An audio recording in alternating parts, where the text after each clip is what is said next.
Hello, this is Louise Hay, and I would like to discuss a few ideas with you. For people who are concerned with their health and would like to take an active part in assisting their own healing or in maintaining their health. It doesn't matter what your disease is.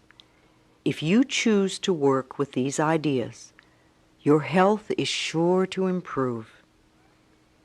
I once heard a definition of health that made a lot of sense to me. Good health, it said, is having no fatigue, having a good appetite, going to sleep and awakening easily, having a good memory, having good humor, and having precision in thought and action, not being klutzy, being honest, humble, grateful, and loving. How healthy are you? I do not heal anyone. The work I do is to help people understand how their own mental patterns are constantly creating their own life experiences. All of them. The good experiences and the so-called bad experiences. And also how these same mental patterns are contributing to the ease and dis-ease in their bodies. We do not want to be ill, and yet we need every disease we have. It is the body's way of telling us that we have a false idea in consciousness. Our body is telling us we are on the wrong track and need to change the way we think. Every illness is a lesson for us to learn. Please do not just complain, I want to get rid of this condition. It will not create the healing you want, nor will you learn the lesson you need to learn. This is not a time for condemnation or for creating more guilt. We are just looking at what needs to be released. This is a time for healing, for making our lives and our bodies whole. I know you have within you all that you need to accomplish this. Once we begin to understand this process, we are able to take conscious control of the changes we wish to make in our lives. This is a very exciting process and becomes one of the most important adventures in our lives. I believe there is a center of wisdom within each one of us, and when we are ready to make positive changes in our lives, we attract whatever we need to help us.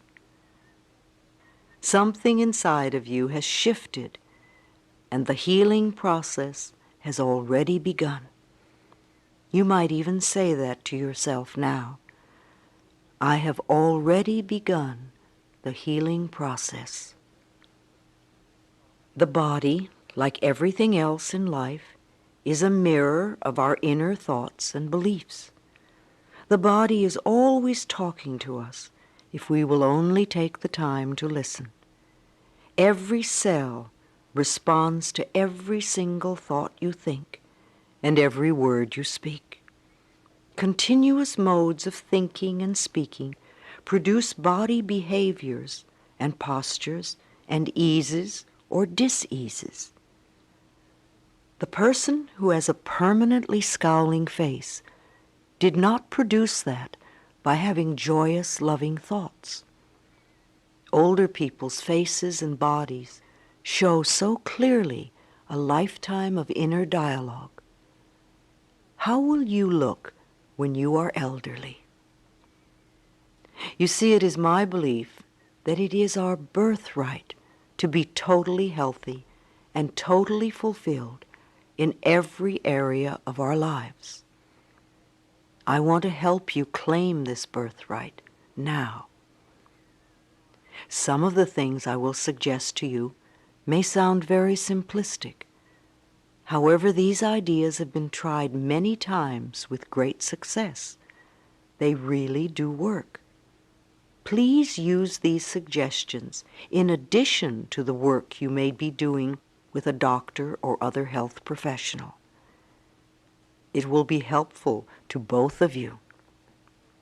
Take a nice deep breath, and if possible, allow yourself to be in a comfortable position. Just let these ideas wash over you. Only those ideas that are right for you will be accepted by you. It doesn't matter whether you understand them all or not, or if they make sense to you right now. Your subconscious mind will hear and record whatever you need. I believe that all illness is self-created.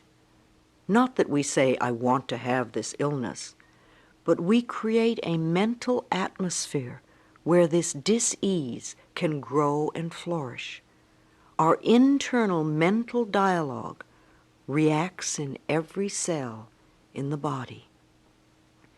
I heard a physician say recently, if the surgeon operates on a patient without doing something to help them change the cause of the disease, then all the doctor is doing is prolonging the life of the patient until the patient can create another dis-ease. You see, we need to do more than just treat the symptom.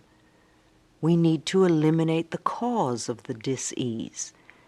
And for that, we need to go within ourselves where the process of illness began. It is my belief that we are each responsible for every experience in our lives, the best and the worst. We all create our experiences by the thoughts we think and the words we speak. The universe totally supports our internal dialogue. Our subconscious mind accepts as truth whatever we choose to believe. You can say it either way. They both mean that what I believe about myself and about life becomes true for me. What you choose to think about yourself and about life becomes true for you. And we have unlimited choices about what we can think. When we are very little, we learn how to feel about ourselves and about life by the reactions of the adults around us. Now, if you lived with frightened people or with people who were very unhappy, then you learned a lot of negative things about yourself and about life. You may still believe them. However, this is not to blame our parents, for we are all victims of victims, and they could not possibly have taught us anything they did not know. If your mother did not know how to love herself, or your father did not know how to be gentle and kind, then it would be impossible for them to teach you to love yourself or to be gentle and kind. Your parents were doing the best they could with what they had been taught as children. I also believe that we choose our parents. Each one of us decides to incarnate upon this planet at particular points in time and space. I believe we do this because we have chosen to come here to learn a particular lesson that will advance us upon our spiritual, evolutionary pathway. We choose our sex, our color, our country, and then we look around for the particular set of parents who will mirror the pattern we are bringing in to work on in this lifetime. Often when we grow up, we point our fingers accusingly at our parents and whimper, "You did it to me." But really, we chose them because they were perfect for what we wanted to work on overcoming. As very little children, we learn our belief systems, and then we move through life creating experiences to match our beliefs. Look back in your own life and notice how often you have gone through the same experience. Well, I believe that you created those experiences over and over because they mirrored something that you believed was true about yourself. It really doesn't matter how long we have had a problem, or how big it is, or how life-threatening it is. The point of power is always in the present moment. This means that what you have experienced during your life and up to this moment, you have created by your own thoughts and beliefs of the past. However, what you are choosing to think and believe and say today, right here and right now, is creating your future. Your current internal dialogue is creating tomorrow, next week, next month, next year, etc. Notice what you are thinking at this moment. Do you want this thought to be creating your future? Is it negative or positive? Just notice and be aware. I'm not trying to create guilt for anyone, nor to make anyone wrong. I am making us aware of what is going on inside of us. Many of us who create illness and dis-ease are in fact totally out of touch with what is going on in our minds and in our bodies. We only notice our bodies when we become ill or are in pain. If we do not know what is going on inside of us, how can we ever change? No matter what the problem is, the only thing we are ever dealing with is a thought, and a thought can be changed. All our experiences are just outer effects of our inner dialogue. Even self-hatred is only hating a thought you have about yourself. You may have a thought that says, "I'm a bad person." This thought produces a feeling, and you accept the feeling as true. However, if you eliminate the thought, you won't have the feeling. Thoughts can be changed. Change the thought, and the feeling must go. Believe it or not, we do choose our thoughts. We may habitually think the same thought over and over so often that it does not seem that we are choosing the thought. But we did make the original choice. We can refuse to think certain thoughts. Look how often you have refused to think a positive thought about yourself. Well, you can also refuse to think a negative thought about yourself. It seems to me that everyone on this planet that I know or have worked with is suffering from self-hatred and guilt to one degree or another. The more self-hatred and guilt we have, the less our life works. We find we have an inability to speak up for ourselves, and we're always trying to please others. Or we may be angry and explosive all the time. The less self-hatred and guilt we have, the better our lives work, on all levels. This includes the health of the body, too. It has been my experience that the very bottom line for everyone I have worked with is always, "I'm not good enough." And we often add to this, "I don't do enough," or "I don't deserve." Does this sound like you? Always saying or implying or feeling that you are not good enough. But for whom? And according to whose standards? Now, if these negative beliefs are very strong in you, then how can you possibly create a loving, joyous, prosperous, healthy life? Somehow your subconscious beliefs would always be contradicting you and making sure you do not obtain your goals. I find that resentment, criticism, guilt, and fear cause more problems in our bodies and in our experiences than anything else. These feelings come from blaming others and not taking responsibility for our own lives. You see, if we are all responsible for everything that happens in our lives, then there is really no one to blame. Whatever is happening out there is only a mirror of our own inner thinking. I am not condoning other people's poor behavior, but we must realize it is our beliefs that attract to us people that will treat us in that way.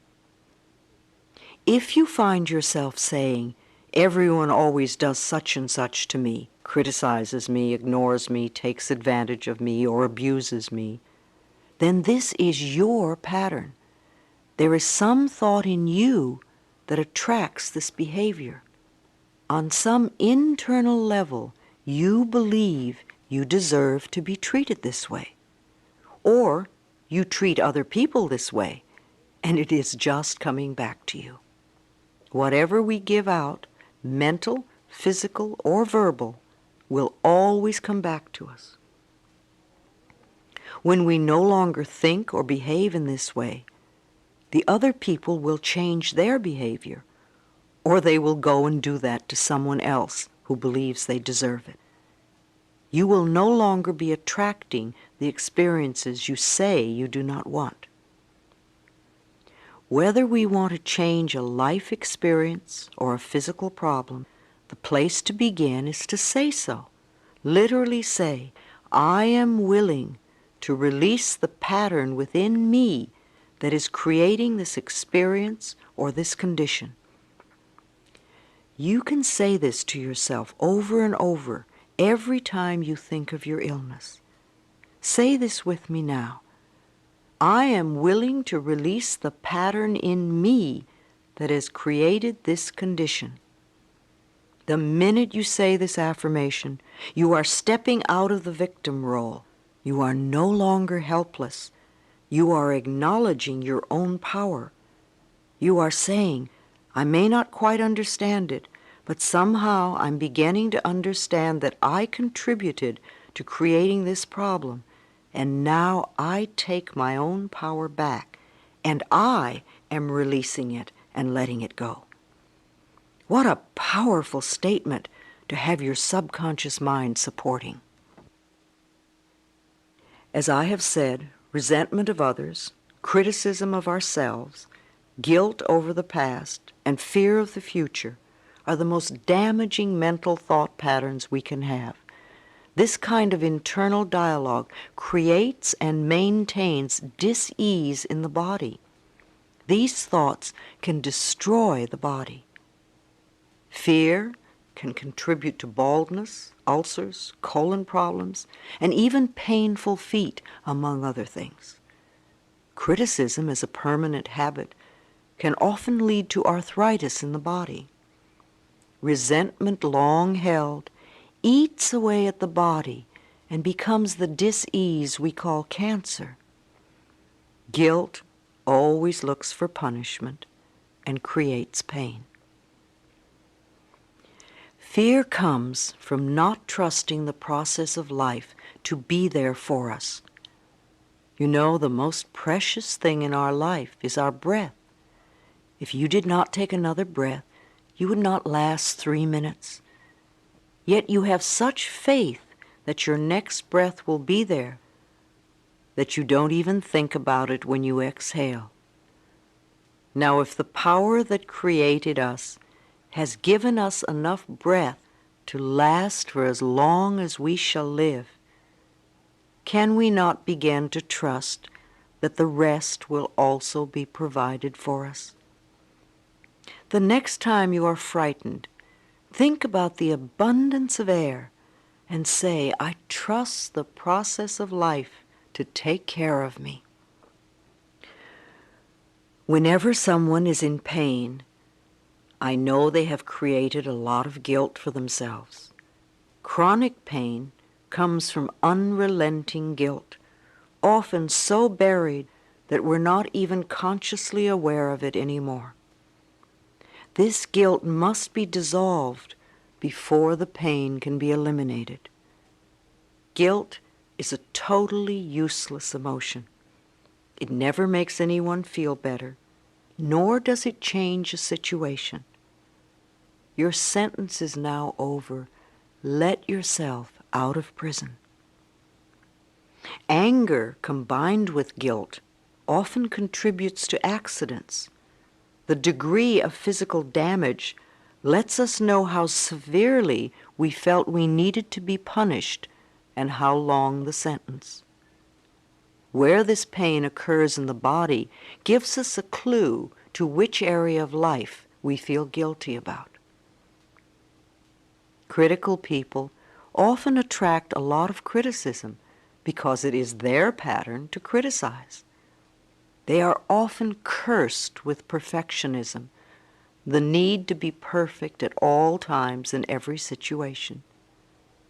Do you know of anyone on this planet who is perfect? I do not. Why do we set up standards that say we have to be super person in order to be barely acceptable? That is such a heavy burden to carry. When I was a little girl, I had a very difficult childhood. My parents divorced when I was 18 months.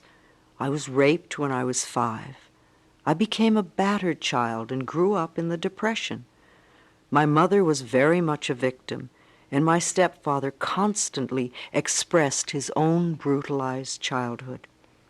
I grew up having a lot of resentment. I had to create cancer in my own body before I was willing to begin to release that resentment.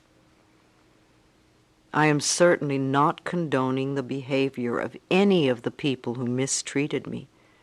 However, for me to spend a lifetime of just running the old movie, feeling blame and anger and resentment, is not doing me any good in the present moment. I learned that resentment only eats away at me, and it did. In my case, holding on to old blame and feeling resentment for all that they did to me helped to create my dis-ease.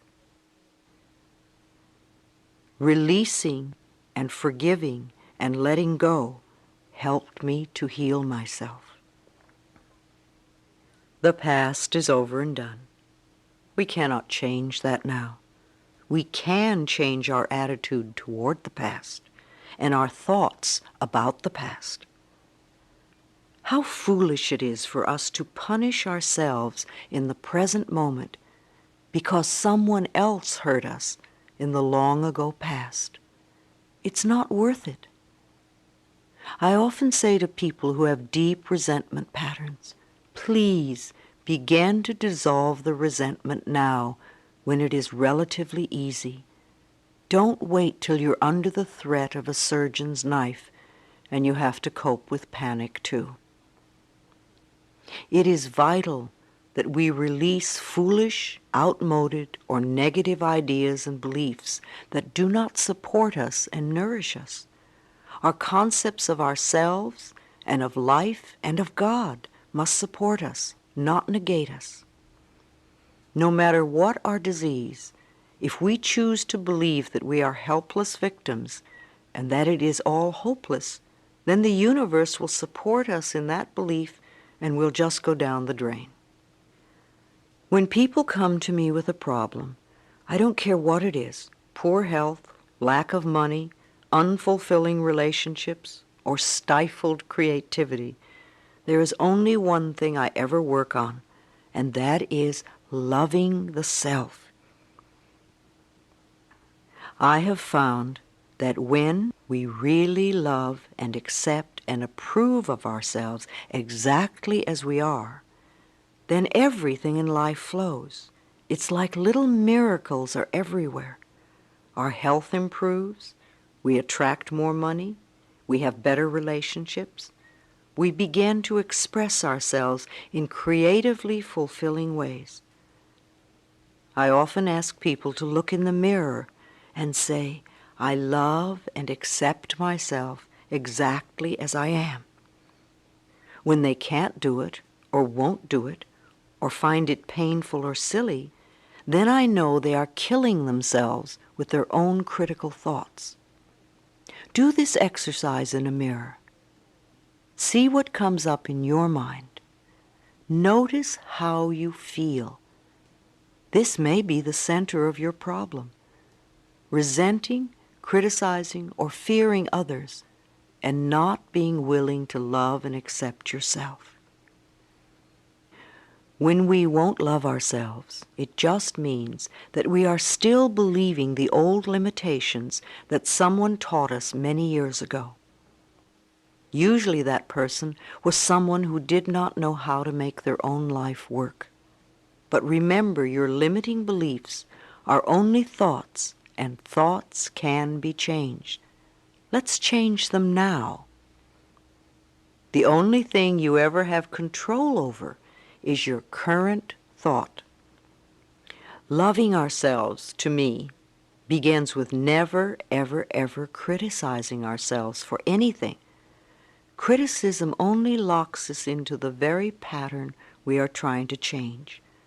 Understanding and being gentle with ourselves helps us move out of it. After all, you've been criticizing yourself for years, and it hasn't worked. Let's try approving of yourself and see what happens. Self-approval and self-acceptance, right here and right now, are the keys to positive changes. It is also important that we release the past and be at least willing to forgive. Love is always the answer to healing and health, and the road to love is through forgiveness. It is imperative for our own healing that we release the past and forgive everyone. We may not know how to forgive, and we may not want to forgive. But because we say we are willing to forgive, we begin the healing process. We do not have to know how to forgive. All we need to do is to be willing to forgive. The universe will take care of the hows. The Course in Miracles says that all dis-ease comes from a state of non-forgiveness, and that whenever we are ill, we need to look around to see who it is that we need to forgive. I know that the very person you find it hardest to forgive is the one you need to let go of the most. Forgiveness means giving up, letting go. It has nothing to do with condoning behavior. It's just letting the whole experience go and coming into the present moment. We understand our own pain so well. How hard it is for most of us to understand that they were also in pain and doing the best they could with the understanding and awareness and knowledge they had. In order to heal ourselves, we need to be willing to change our thinking, to forgive others, and to learn to love and accept ourselves more. When we refuse to be willing to love ourselves, then we are denying ourselves our own healing. Self-acceptance and self-approval in the now are the keys to positive changes in our future. One of the ways in which we unknowingly deny ourselves love is to make ourselves wrong, to be critical of what we do or do not do. Even using the word should limits you, and removing it from your vocabulary will make a great difference in your life. It certainly has in mine. Let's take the word should and discard it forever, never to be heard of again. Should is a word that makes a prisoner of us. Every time we use should, we are either making ourselves wrong or making someone else wrong. We are in effect saying not good enough, or you have failed, or you are going to fail, or just wrong. Begin to listen to how often this word is used and how crippling it is. Let your understanding and awareness grow and make you free.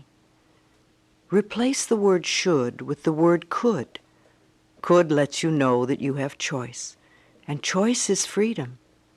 We need to be aware that everything we do in life is done by choice. There's really nothing that we have to do. There are things that it might be best for us to do. However, we always have choice. So now every time you hear yourself using the word should, let a red light go off in your mind. Then gently allow yourself to release it and let it go. Please don't use eliminating should as another excuse to get angry at yourself. All we want is understanding and awareness. Then things will drop away by themselves. You might notice, oh dear, it's 27 times today that I've said should. No wonder I'm such a rigid person. Now that would be understanding and awareness and the road to freedom. One of the worst things we can do is to get angry at ourselves. Anger only locks us more rigidly into our patterns. Sometimes we think we have to be angry at ourselves in order to change. You may have been angry at yourself and scolding yourself for years, and you still haven't changed. That is not the way to do it. Think of what happens when we yell and scream at a tiny child. All the joy goes out of their life, and if we yell and scream at them long enough, they literally shrivel and sit in corners, or they tear up the room. The same things happen to the little child within us when we get angry at ourselves. We lose our joy, we lose our creativity, we lose our spontaneity, we lose our freedom and our health. We don't need any more anger. We need more self-acceptance and more self-love. When we can accept ourselves right now, as we are right now, without any criticism or judgment, then we are truly loving ourselves, and the negative patterns must dissolve. If we wait until we have the new job before we love ourselves, or if we wait until we lose weight before we love ourselves, or if we wait until someone else loves us before we love ourselves, then we are denying our existence right now. If we wait until we become perfect before we love ourselves, we waste our lives. We are already the perfect outer expression of our inner understanding, and we will change. But the changes we make when we love and accept ourselves are always positive, always. So let's release the anger and all those negative beliefs about ourselves and about life, and begin the process of accepting and approving who and what we are in the here and now. We are always unfolding in the best way we can. The knowledge and understanding that you are already incorporating from this tape will help you to change your life and dissolve the negative patterns. No negative condition can remain in our lives when we truly love and accept ourselves. Love is the healing power. Love dissolves anger. Love gets rid of guilt. Love fades away fear. Love for ourselves is the power that heals us. On a physical level, I would suggest that in addition to whatever program your doctor may have created for you, you also seek the services of a good nutritionist. You could go to the health food store and seek advice, or go to the library and read a book on nutrition, or talk to a friend who understands the importance of good food in your diet and how it can help rebuild your body. There are many things you can do to assist in your own healing. Body, mind, and spirit must be balanced. It sounds more overwhelming than it is. Just begin where you are, doing what you can. It's like cleaning a house. It doesn't matter in what room you begin. If you keep going, eventually the whole house becomes clean. Let me repeat, I believe it is our birthright to be totally healthy and totally fulfilled in every area of our lives. Let us claim and accept that birthright right now.